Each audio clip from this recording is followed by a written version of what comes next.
तो guys past continuous tense के बाद से आज हम लोग पढ़ने वाले हैं फ्यूचर कंटिन्यूअस। फ्यूचर कंटिन्यूअस आप जानते हैं, मेरे अगर चैनल पर हैं, अगर आप मेरे सब्सक्राइबर हैं तो इस समय टेंस की सीरीज चल रही है। Present simple, past simple, future simple and present continuous, past continuous and finally today future continuous. हम फ्यूचर कंटिन्यूअस टेंस को बिल्कुल सिंपल वे में, बिल्कुल आसान तरीके से समझाने का प्रयास करूंगा। लेकिन आपसे रिक्वेस्ट है, मेरे चैनल पर आप नए हैं तो वीडियो को लाइक करके चैनल को सब्सक्राइब कीजिए। अगर आपको पसंद आता है तो अपने फ्रेंड को भी शेयर करने का प्रयास कीजिए। चलिए सबसे पहले हम बात करते हैं सिम्टम यानी पहचान। किसी भी टेंस में मैं अधिकतर सबसे ज़्यादा पहचान पर जोर डालता हूं, इसलिए कि अगर मैं पहचान पर जोर डालकर मैं बताऊं तो बच्चे, स्टूडेंट बड़े आसानी से समझ जाते हैं। फ्यूचर कंटिन्यूअस की दो पहचान है, रहा होगा, रही होगी, रहे होंगे, रहा होगा। यानी अगर किसी हिंदी सेंटेंस की एंडिंग यानी समापन इन सब पर होता है, मतलब किसी एक में होता है, तो आपको समझ में आ जाना चाहिए या आप जान लेना कि ये फ्यूचर कंटिन्यूअस टेंस है। कभी कभी क्या होता है कि रहा होगा, रही होगी, रहे होंगे, रहा होगा पर नहीं आता है सेंटेंस। कभी कभी ता लग जाएगा, जैसे ता रहा होगा, ती रही होगी, ते रहे होंगे। तो अगर ता रहा होगा, ती रही होगी, ते रहे होंगे, इस पर भी अगर हिंदी सेंटेंस का समापन होता है या हिंदी सेंटेंस खत्म होता है तभी भी फ्यूचर कंटिन्यूअस ही कहलाएगा। तो सेंटेंस की एंडिंग या तो इस पर हो या इस पर हो, वो फ्यूचर कंटिन्यूअस टेंस ही कहलाएगा। और उसमें हेल्पिंग वर्ब, अगर सब्जेक्ट आई और वी होते हैं तो शैल बी का प्रयोग करना है plus V4। V4 means ING form, यानी V4 को हम ING फॉर्म बोलते हैं। नेक्स्ट है, अगर subject you, they, he, she, it, name, अगर इनमें से कोई एक सब्जेक्ट होते हैं तो आपको will be plus V4। Different केवल शैल और विल का है, यहां पर शैल और यहां पर विल। V4 ये सारी चीजें कॉमन है। फिर देख लीजिए, अगर सब्जेक्ट आई और वी होते हैं, आई और वी, तो आपको शैल बी का प्रयोग करना है और तुरंत V4 लगाएंगे। अगर सब्जेक्ट आई और वी को छोड़कर, आई वो वी को छोड़कर you, they, he, she, it, name, इनमें से कोई सब्जेक्ट होते हैं तो आपको निसंदेह, नो डाउट, विल बी का प्रयोग करना है और तुरंत वर्ब में ING जोड़ना है। तो चलिए हम वन बाय वन करके देखते हैं। यहां पर सबसे पहले मैं पॉजिटिव की बात करूंगा। मैं हर टेंस में बताया हूं कि किसी भी टेंस को बनाने के लिए 6 स्ट्रक्चर की जरूरत पड़ती है, यानी टेंस बनाने के लिए 6 स्ट्रक्चर का इस्तेमाल किया जाता है। सबसे पहले पॉजिटिव के बदले आप अफर्मेटिव भी बोल सकते हैं, कोई बात नहीं। पॉजिटिव बोले या अफर्मेटिव बोले, ये आपका सकारात्मक वाक्य ही होगा, स्वीकारात्मक वाक्य ही होगा। देखिए इसमें क्या करना है, सबसे पहले आपको सब्जेक्ट, उसके सब्जेक्ट के अकॉर्डिंग विल बी या तो शैल बी, बी के तुरंत बाद आपको V4 लगाना है। अभी मैं जिक्र कर रहा था ING का, उसके बाद ऑब्जेक्ट एटसेट्रा। अब यहां पर सेंटेंस लिखा है कि वह कल दिल्ली जा रही होगी। सबसे पहले हम सब्जेक्ट को देखेंगे कि काम कौन कर रहा होगा। महिला है, जा रही होगी यानी वह। और जैसे ही आप सब्जेक्ट को सिम्टोमाइज करेंगे, पहचान लेंगे, जान लेंगे, तो उसको लिखने के बाद से आप यहां से चलेंगे उल्टा। यस, इस तरह से करने से सेंटेंस कभी गलत नहीं होता है। देखिए, वह कल दिल्ली जा रही होगी, जा रही होगी। अगर मैं इसको ऐसे लिखता, वह कल दिल्ली जाती रही होगी, तो कोई बात नहीं, इंग्लिश वही बनता। वह कल दिल्ली जा रही होगी, वह के लिए मैं यहां लिखा सी। अब सी के साथ अभी मैं बताया कि विल बी का प्रयोग होगा, सी विल बी। काम है उसका जाना, तो जाने की मीनिंग में ING जोड़ेंगे। ING जोड़ने से रहा, रही, रहे का मतलब निकलता है। तो सी विल बी गोइंग, गोइंग के बाद या गो के बाद हमेशा टू लगता है अगर मंजिल फिक्स हो तो। दिल्ली DELHI कब जा रही होगी? टुमारो। तो कल की दो मीनिंग होते हैं, एक यस्टरडे और टुमारो। टुमारो का प्रयोग फ्यूचर टेंस में किया जाता है और यस्टरडे का प्रयोग पास्ट टेंस में किया जाता है। तो मैं फ्यूचर पढ़ा रहा हूं तो यहां पर टुमारो का प्रयोग हुआ, न कि यस्टरडे का। मैं सोमवार को बनारस से लौट रहा हूंगा। देख लीजिए, मैं, ये आपका सब्जेक्ट हुआ। अब यहां पर हूंगा, लौट रहा, से, बनारस को, सोमवार। ऐसे करने से ना आप सब्जेक्ट ऑब्जेक्ट वर्ब के चक्कर में नहीं रहेंगे। इस तरह से आप from right to left arrow कर लेते हैं तो आपको आइडिया लग जाएगा कि हमें लिखना क्या है। यानी मैं के लिए लिखूंगा आई के साथ आपको हेल्पिंग वर्ब लगाना है शैल और उसको तुरंत बाद be, I shall be. Okay, shall be लिखने से हूंगा, होंगे, होंगे। ठीक, अब लौटने की मीनिंग होता है रिटर्न, इसमें जोड़ेंगे ING तो ये रहा, रही, रहे का मतलब निकल जाएगा। आई शैल बी रिटर्निंग। अब बनारस से ना, तो जब कोई व्यक्ति किसी जगह से अलग होता है तो वहां पर से की अंग्रेजी फ्रॉम का इस्तेमाल किया जाता है। तो फ्रॉम बनारस, वाराणसी, चलिए वाराणसी, वाराणसी बोला जा रहा है, वाराणसी, सॉरी। तो I shall be returning from Varanasi. कब लौट रहे होंगे भाई? कल, सॉरी सोमवार को। तो जब किसी दिन के बाद को शब्द आता है तो को के लिए ऑन का प्रयोग किया जाता है, रूल है ये। और सोमवार के लिए मंडे, तो ये आपका बन गया ऑन मंडे। ये आपका फाइनल हुआ। I shall be returning from Varanasi on Monday. मैं, वह कल दिल्ली जा रही होगी, she will be going to Delhi tomorrow. तो ये पॉजिटिव सेंटेंस रहा, पॉजिटिव स्ट्रक्चर रहा। इसके बाद नेगेटिव स्ट्रक्चर हम देखते हैं। अब यहां नेगेटिव बनाना है।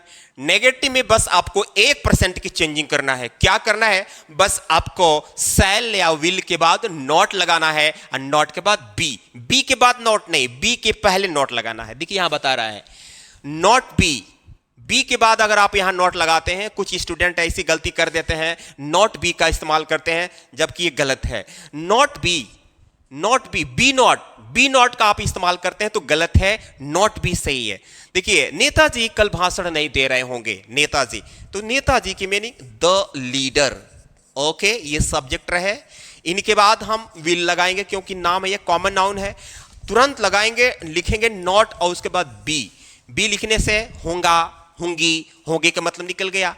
अब भाषण देना, भाषण में देना लगा हुआ है, तो भाषण देने के लिए आप सोचते होंगे कि देना की मीनिंग गिव लगा दे, नहीं।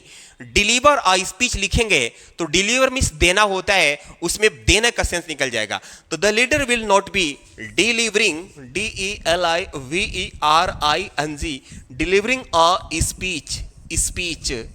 ठीक है, कल, अब आने वाले कल है ना इसमें, टुमारो, TOMARROW। यहां पर फ्रेंड्स देखेंगे हम लोग सुबह में नहीं टहलते रहे होंगे, देखिए ना, ते रहे होंगे, आगे आइए। हम लोग सुबह में नहीं टहल रहे होंगे तभी भी फ्यूचर कंटिन्यूअस होगा, ते रहे होंगे तभी भी फ्यूचर कंटिन्यूअस टेंस होगा। तो हम लोग की मीनिंग होता है वी, और वी के साथ मैं अभी बताया हूं शैल बी। काम है टहलने की, तो टहलने की मीनिंग होता है वॉक, इसमें जोड़ेंगे ING क्योंकि रहा, रही, रहे आया है इसलिए। तो वी शैल बी, नेगेटिव है ना, वी शैल, सॉरी ये नेगेटिव सेंटेंस है। हम लोग सुबह में नहीं टहलते रहे होंगे, वी शैल नॉट बी। अब नॉट बी, काम है टहलना, इसके लिए वॉकिंग। सुबह की मीनिंग होता है इन the morning, in the morning. ये आपका सेंटेंस जो है बन करके तैयार हो गया। We shall not be walking in the morning. तो फ्रेंड्स, मेरे स्टूडेंट्स, ये अभी आप पढ़े नेगेटिव। अब हम पढ़ने वाले हैं डायरेक्ट इंटरोगेटिव सेंटेंस।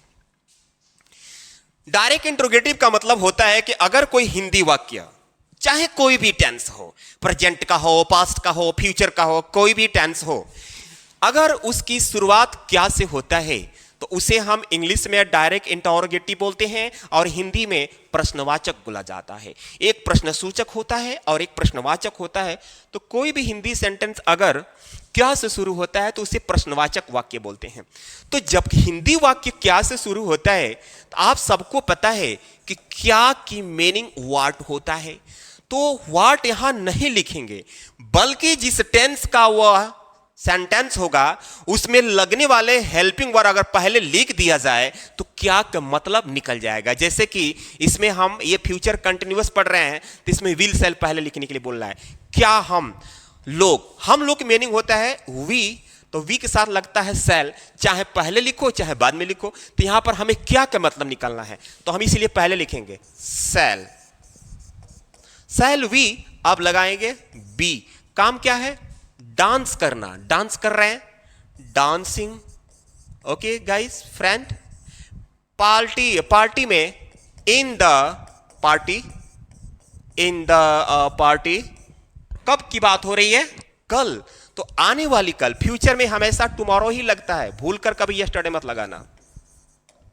और लास्ट में question mark, shall we be dancing in the party tomorrow. क्या आप हमें कल अंग्रेजी पढ़ा रहे होंगे। क्या आपकी मीनिंग लिख देंगे यू के साथ हमेशा फ्यूचर में विल लगता है। तो यहां पर हम लिखेंगे विल लिखेंगे तो क्या के मतलब निकल गया विल यू, ठीक है। अब उसके बाद होंगे की मीनिंग बी, काम क्या है पढ़ा रहे, तो पढ़ाने की मीनिंग होता है टीच, और उसमें जोड़ेंगे आईएनजी। मैं बार बार बोल रहा हूं कि आईएनजी जोड़ने से जो रही रहे जो वर्ड है उसका मतलब निकलता है। तो विल यू बी टीचिंग, हमें की मीनिंग अस, कब की बात हो रही है कल, यानी tomorrow, TOMORROW। Will you be teaching us tomorrow, will you be teaching us, will you be teaching us tomorrow. अच्छा मान लीजिए कि सेंटेंस क्या से भी हो और उसमें नहीं आ जाए तो बस आपको 1% की चेंजिंग, क्या बस आपको सब्जेक्ट के बाद से नॉट जोड़ देना है। बनाएंगे सेम प्रोसेस फॉलो करेंगे।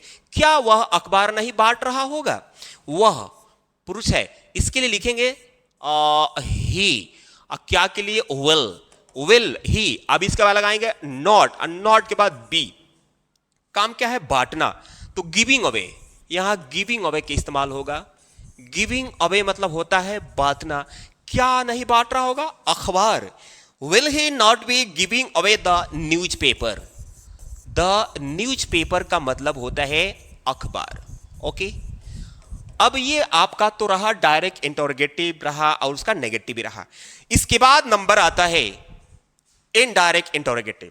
देखिए कोई भी सेंटेंस हो अगर उसमें बीच में चाहे सेंटेंस के कहीं भी शुरुआत में नहीं आना चाहिए, जैसे कहां, क्यों, कैसे, कब, कौन, कितना, किसे, इस तरह के वर्ड अगर आते हैं बीच में तो इस वर्ड के आधार पर हम कहेंगे कि ये जो सेंटेंस है ये प्रश्न सूचक है, मतलब कि ये इनडायरेक्ट इंटरोगेटिव है।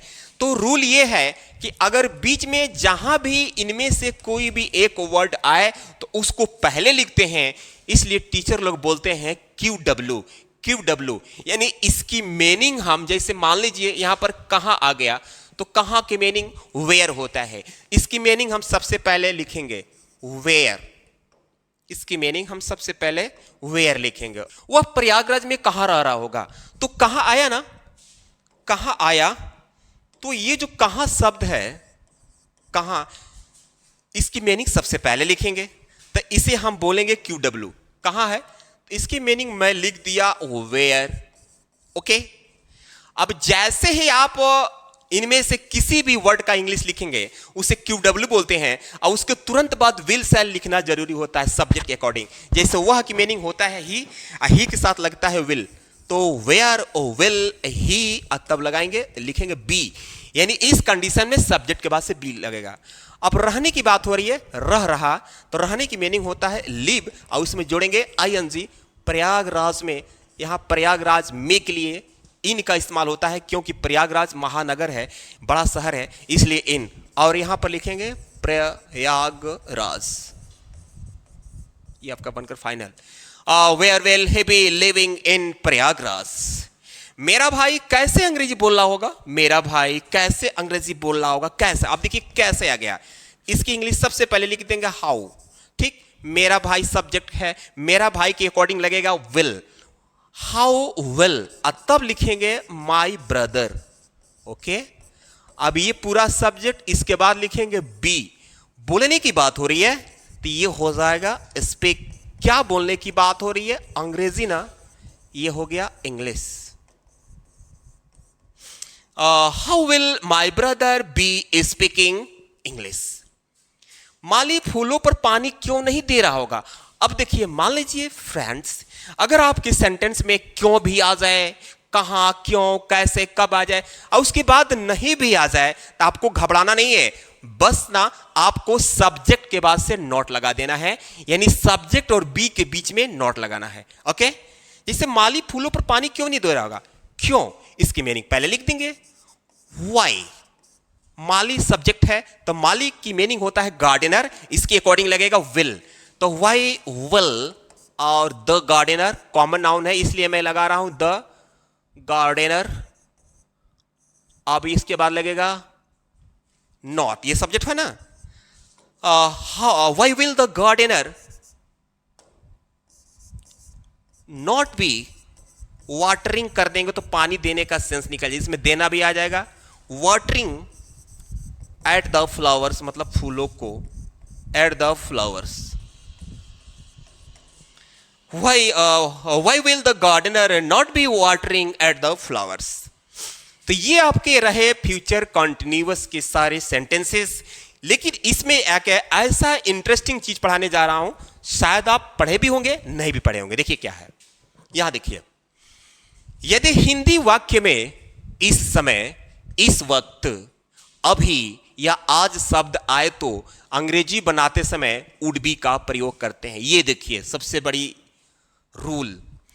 अब सेम चीज है, हिंदी के लास्ट में रहा होगा, रही होगी, रहे होंगे, ये सारे वर्ड आएंगे, लेकिन अगर इस तरह का हिंदी वर्ड आ जाए, इस समय, इस वक्त, अभी, आज, तो आप helping verb will be, shall be का प्रयोग नहीं करेंगे, मतलब वुड बी का प्रयोग करेंगे। क्यों करेंगे कि ये जो वर्ड है ना, इस समय, इस वक्त, अभी, आज, ये प्रेजेंट को यानी वर्तमान स्थिति को बताते हैं, इसलिए वुड बी का प्रयोग किया जाएगा। जैसे मान लीजिए वह इस समय सो रही होगी, वो अभी प्रेजेंट की बात कर रहा है, वह इस समय सो रही होगी, फ्यूचर की बात नहीं कर रहा है, वो अनुमान लगा रहा है, इस वक्त जिस समय वो बात कर रहा है उसी वक्त की बात कर रहा है, वह इस समय सो रही होगी, इस समय, तो इसलिए विल बी का प्रयोग नहीं होगा, वह इस समय सो रही होगी। इसके लिए लिखेंगे, महिला है, सी विल के जगह पर would be, she would be sleeping. अब इस समय की मीनिंग होता है at this time, at this time, ये आपका फाइनल हो गया। धोनी अभी खेल रहा होगा। अब देखिए, मान लीजिए मैच चल रहा होगा और आप दो लोग बैठे हुए हैं, आप बात कर रहे हैं कि धोनी अभी खेल रहा होगा, यानी वर्तमान कंडीशन को यहां पर डिनोट किया जा रहा है, बताया जा रहा है, धोनी। तो यहां लिखेंगे धोनी विल के जगह पर वुड बी, वुड बी, मैं बढ़िया से लिख दे रहा हूं, Dhoni would be playing, would be playing, अभी की बात हो रही है ना, इसके लिए आप लगाएंगे राइट नाउ, राइट नाउ। ये right now, eight this time, ये प्रेजेंट कंडीशन को डिनोट करते हैं, प्रेजेंट स्थिति को बताते हैं, इसलिए आपको वुड बी का प्रयोग करना है, न कि विल बी और न कि शैल बी। तो फ्रेंड्स, आई होप कि ये वीडियो आपको समझ में आया होगा। आपसे रिक्वेस्ट है कि अगर आप मेरे चैनल पर नए हो तो प्लीज चैनल को लाइक करके सब्सक्राइब करके जाना।